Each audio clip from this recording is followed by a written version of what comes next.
Hello, this is an overview of the Year 7 transition form. On the contents page, you'll see that the application form itself is on page 11. We'll work our way up to that. Information about international students and how the process goes. Importantly, this timeline will be really helpful. We'll come back to this later on. Please work through the frequently asked questions, such as if you want to go to a non-designated school or independent school. There's also information about the placement process itself, including if you are not successful, then there is information about the appeals process as well, which you can have a read through. Moving through to the privacy and confidential information, please read through that as you'll need to sign off on that later. And then this is the actual form that needs to come back to us. We'll fill in the student's student number and international student ID. Please put in your child's details in this section and adult A and adult B's details, noting that there may not be an adult B, and that's obviously fine. Please use the Find My School website to identify their designated neighbourhood school, and I'll go through that now. You need to put in the actual street number as well as the street name, and then go back up to make sure that you're choosing the following year, enrolment year, and that it's for secondary and Year 7.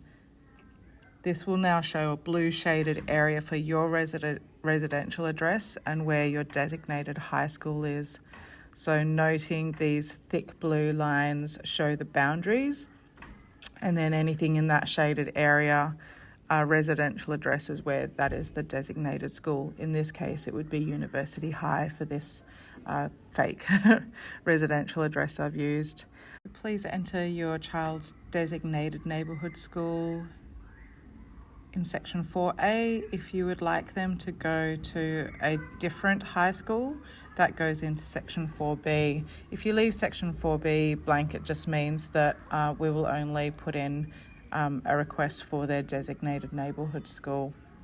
If they are unsuccessful with a different preferred school, then they will be guaranteed a place at their designated school. Looking at section 4C, if you have a child who is already at the high school that your Year 6 student is hoping to go to, just note that they need to still be enrolled in the following year as well. So they need to be attending the same high school as your current grade 6 student next year.